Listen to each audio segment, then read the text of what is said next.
सच्चिदानन्दरूपाय विशुतपत्यादिहेतवे तापत्रयविनाशाय श्रीकृष्णाय वयं नुमः। यं प्रव्रजन्तमनुपेतमुपेतकृत्यं द्वैपायनो विरहकातराजुहाव पुत्रेति तन्मयतया तरभोभिनेदोष तं सर्वभूतहृदयं मुनिमानतोऽस्मि। यस्यानुभावमखिलं श्रुतिसारमेकम् अध्यात्मदीपमतिति तितिर्षतां तमोऽन्धम् संसारिणं करुणयाः पुराणगुह्यं तं व्याससूनुमुपयामि गुरुं मुनीनां। नारायण नमस्कृत्यं नरं चैव नरोत्तमं देवीं सरस्वतीं व्यासं तत्तो जयमुदीरयेतः।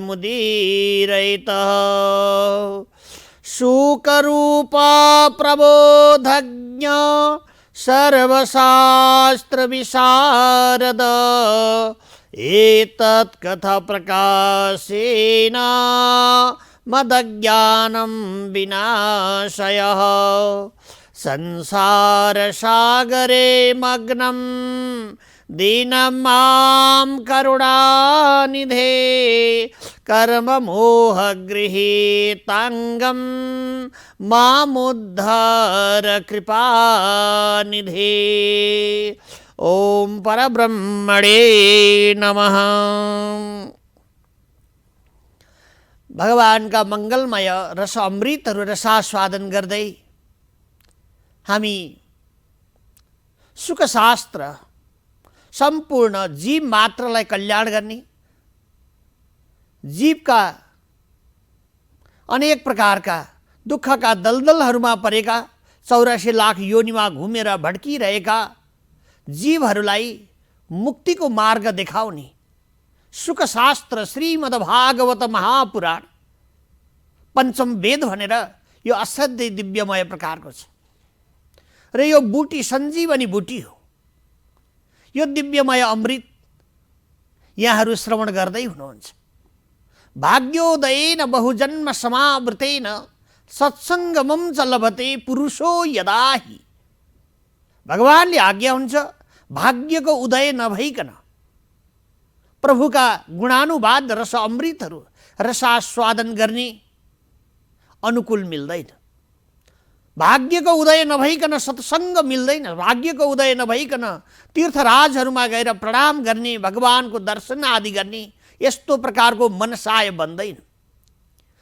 भगवानका दिव्यमय चरित्रहरूको गान गर्ने, कीर्तन भजनहरू गर्ने, सन्त समागमहरूमा गएर ती मङ्गलमय भगवानका अमृत रसास्वादन गर्ने सौभाग्य मिल्दैन। यदि सौभाग्य मिल्यो भने जन्मनु र मृत्युको यो दोषादबाट म मुक्त हुँदैछु भनेर जीवले बुझ्नुपर्छ।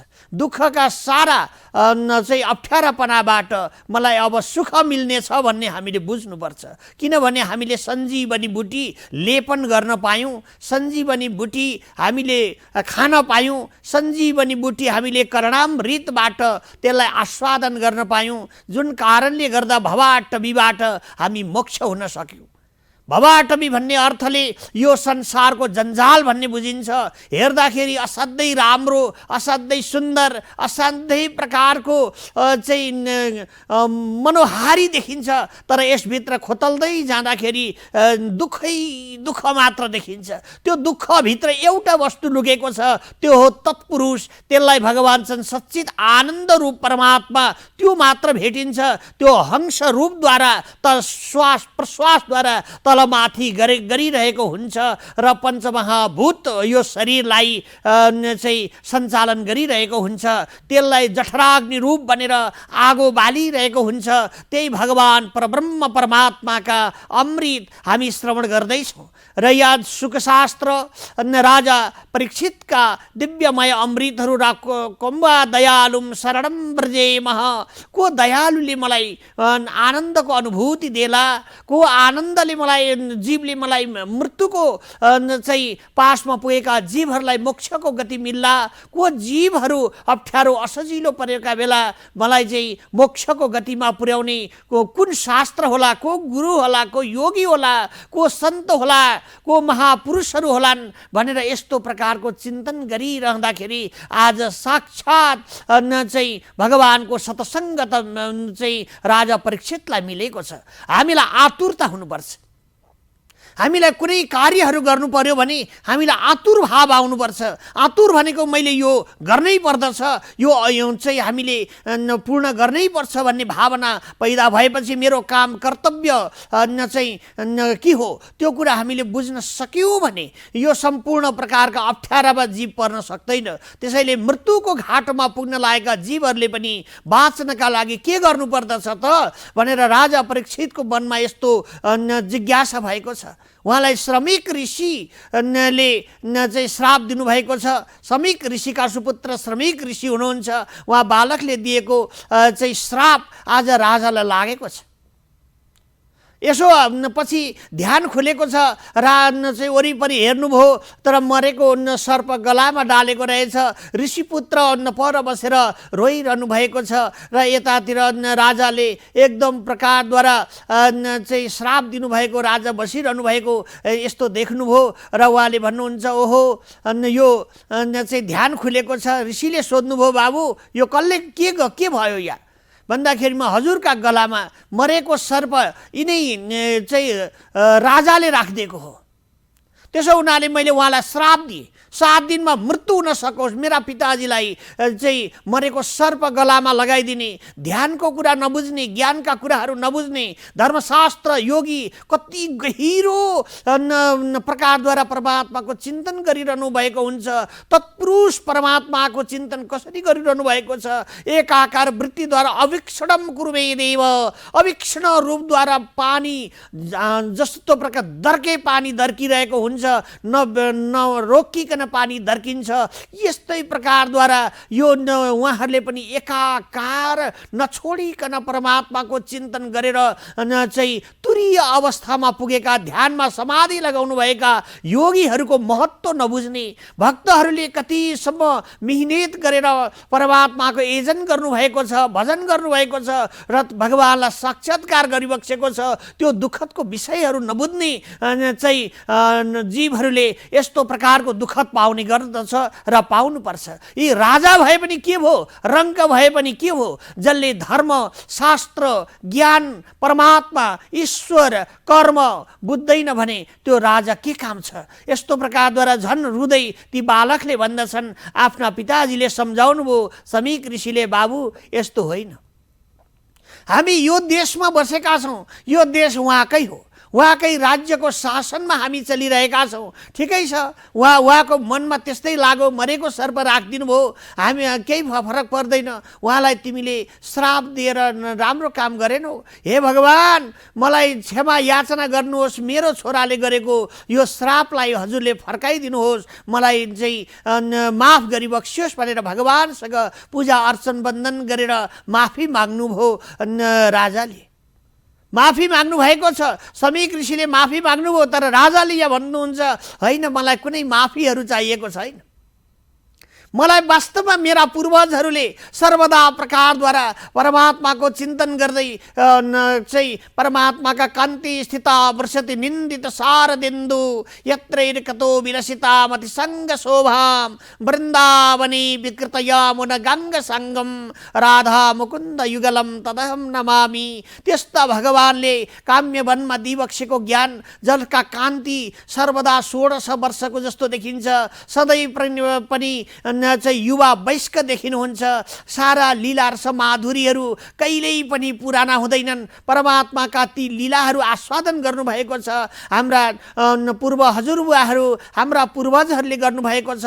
अब मैले भने किन नगर्ने? त्यसो हुनाले मलाई त लाग्दछ वास्तवमा ती ब्राह्मण पुत्रले मलाई श्राप होइन, मलाई आशीर्वाद दिनुभएको छ।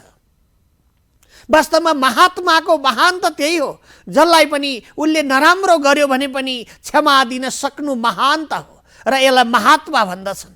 र त्यसलाई प्रतिशोध गर्नु भनेको जीवहरूमा अहङ्कार पो छ कि भन्ने विचारको खोजी गर्नुपर्ने हुन्छ।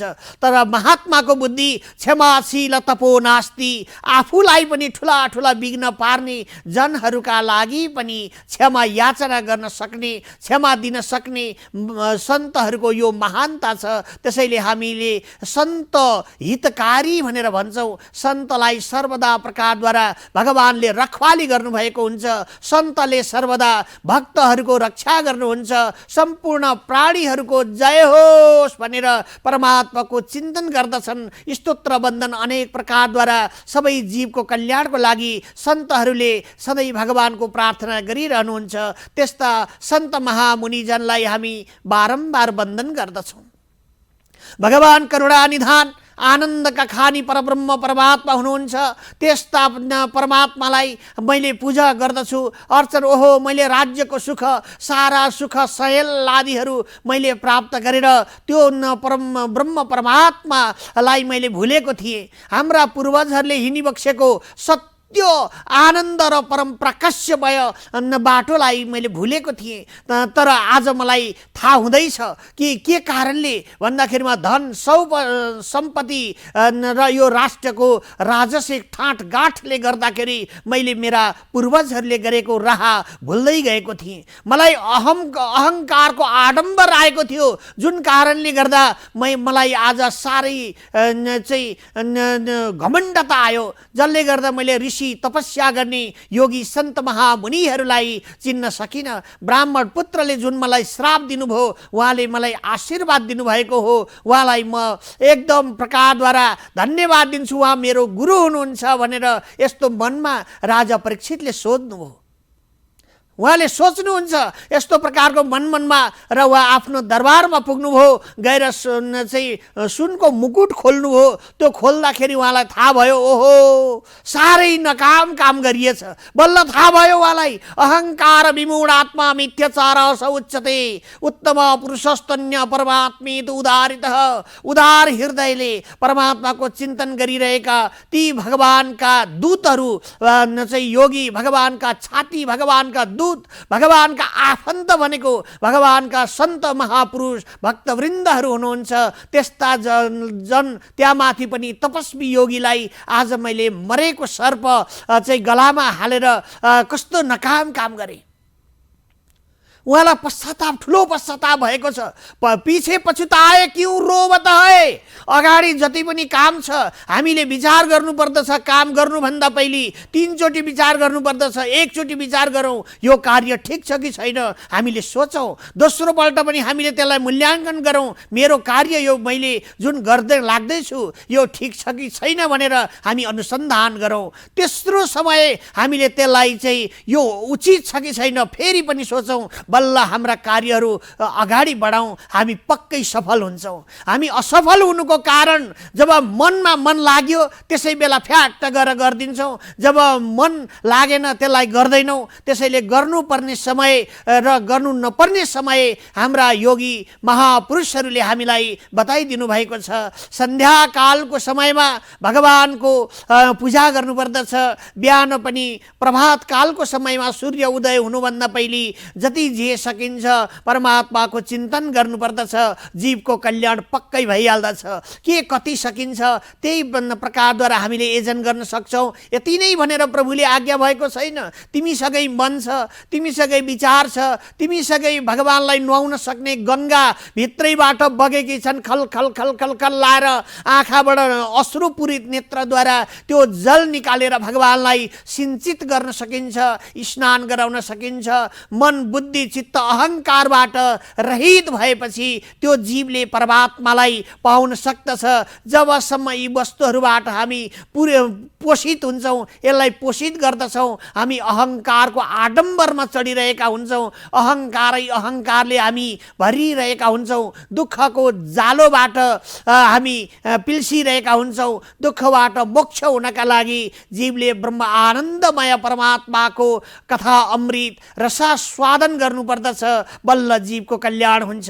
राजा परीक्षितले अनसन व्रत लिनुभयो। अब मैले सम्पूर्ण राजकाजहरू आफ्ना पुत्रलाई र मन्त्रीमण्डल सारालाई सारा जिम्माहरू लगाउनु भयो र आफ्ना पुत्र राज्यको ऐभाराहरू दिएर राजा परीक्षित सुखतालमा जानुभएको छ। सुखतालको यो दिव्यमय स्थानमा राजा आउनुभयो अरे। धर्मराज भन्ने जानेर धर्मराज युधिष्ठिरका चाहिँ वंश परम्परा हुनुहुन्छ। उहाँलाई आज ऋषि श्राप परेको छ। उहाँ चाहिँ एकदम प्रकारको अनसन व्रत धारण गर्नुभएको छ, पद्मासन धारण गर्नुभएको छ। उँधोतिर कुशको चाहिँ आसन ओछ्याएर आफू उत्तराभिमुख गरेर बस्नुभएको छ। मर्ने अब उहाँले जिज्ञासा गर्नुभयो, सारा योगी सन्त महामुनिन्द्र जनहरू, राजालाई, हाम्रा देशका प्रबुद्ध जनलाई आज यस्तो पीडा भयो, कसरी हटाउन सकिन्छ भनेर सबै जनहरू आउनुभयो, सन्तहरू आउनुभयो, फकिरी जनहरू आउनुभयो, योगीहरू आउनुभयो, भक्तवृन्दहरू आउनुभयो। अनेक प्रकारका सल्लाह सबैले दिए। सुधर्म सभा भएको छ।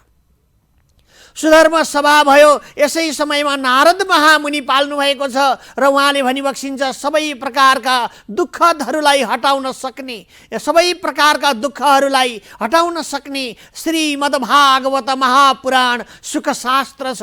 साक्षात भगवानको वाङ्मय प्रतिमूर्ति।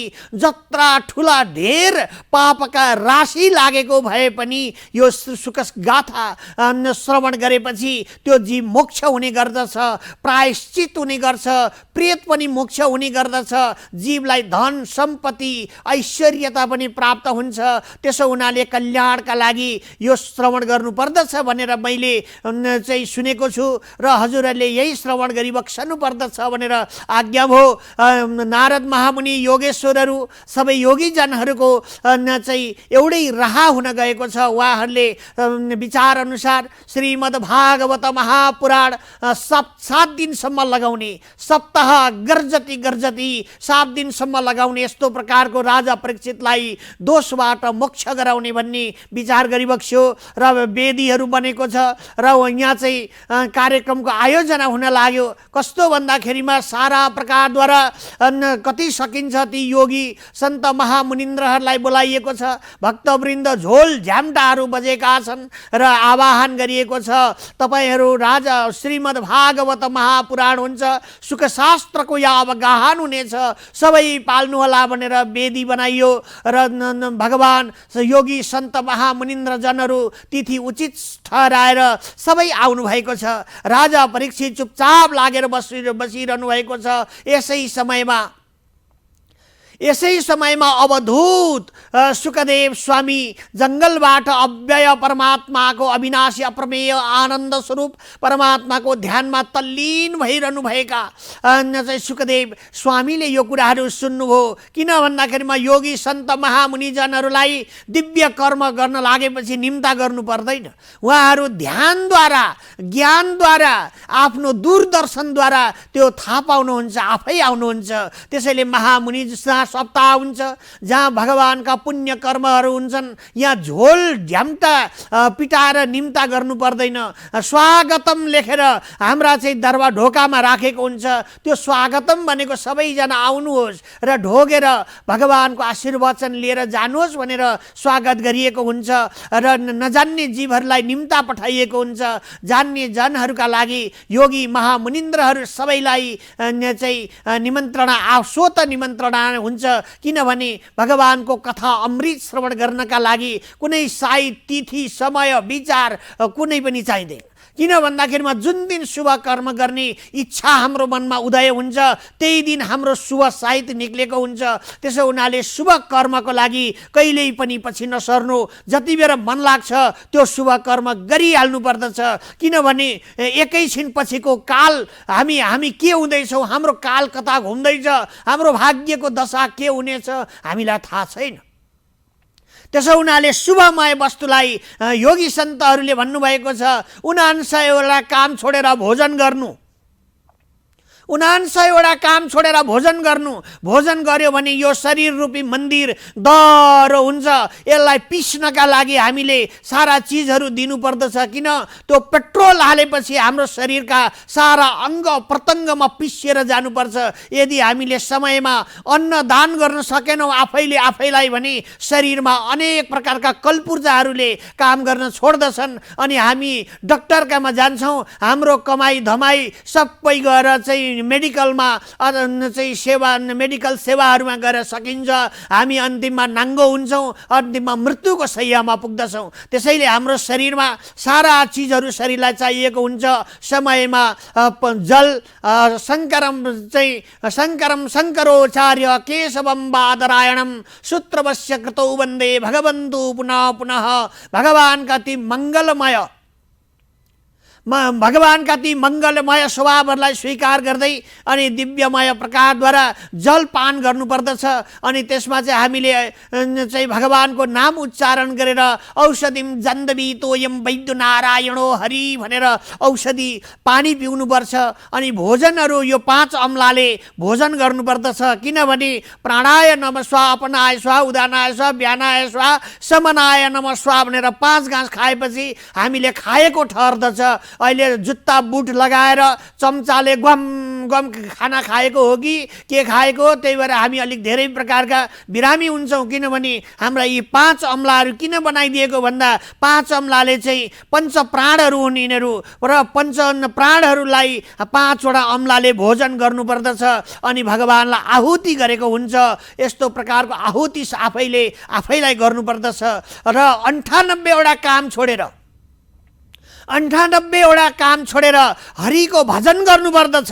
किनभने हरिको भजन गरेपछि हाम्रा कति पनि दिनभरि गरिने कार्यहरू छन् ती कार्य सफल हुन्छन्। भगवानलाई सम्झेर एकछिन साष्टाङ्ग दण्डवत गर्ने, आफूलाई मन परेको चाहिँ परमात्माको स्मरण गर्ने। जय होस् दयालु, आज दिनभरि मेरा कार्यहरू सफल हुन्, मेरा अगाडि र पछाडि साक्षी सत्तारूप हजुर हिँडिबक्स्योस्, नेत्रबाट राम्रा देख्न सकौँ, कानले राम्रो सुन्न सकौँ, नाकले राम्रो सुँघ्न सकौँ, जिब्राले राम्रा चिजहरू बोल्न र खाना आस्वादन गर्न सकौँ। अनि मेरा कण्ठमणिबाट पूर्ण ब्रह्म परमात्माका शब्दहरू जुन हामी कार्य गर्छौँ ती ब्रह्म हजुर नै आगो भएर मेरा शब्दहरूमा बसिबक्स्योस् भनेर हामीले भगवानलाई वन्दन गर्नुपर्दछ।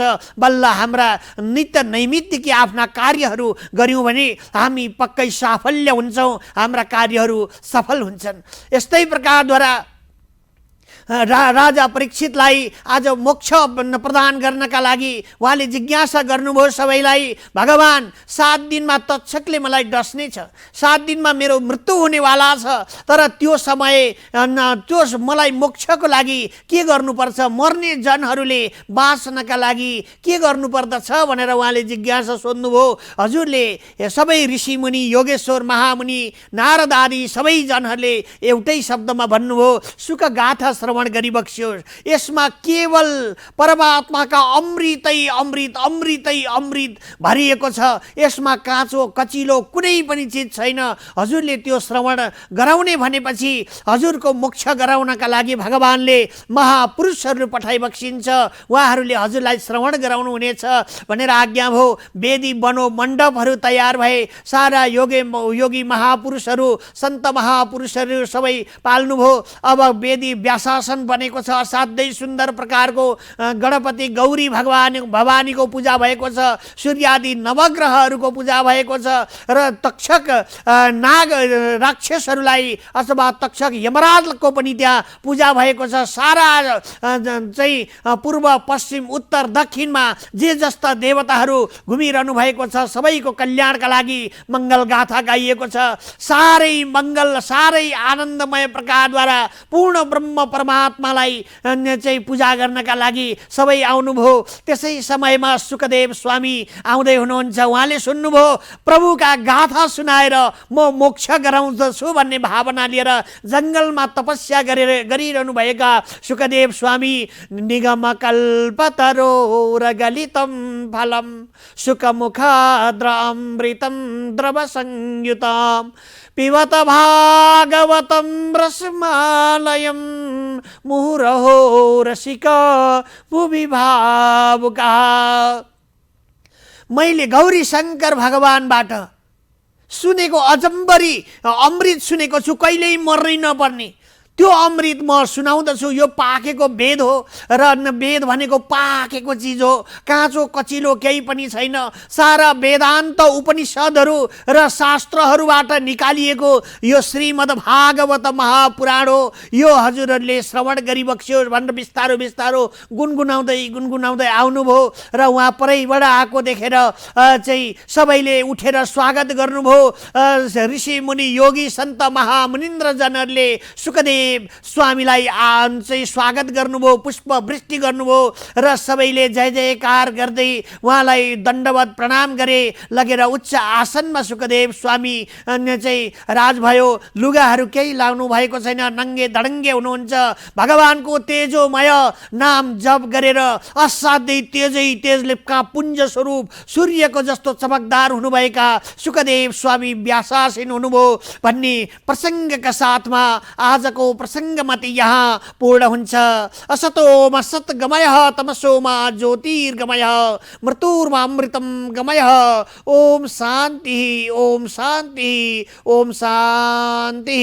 सहना भवतु सहनौ भुनक्तु सह वीर्यं करवावहि तेजस्विनविदितमस्तु मा विद्विषावहि। ओम शान्ति ओम शान्ति ओम शान्ति सुशान्तिर्भवतु।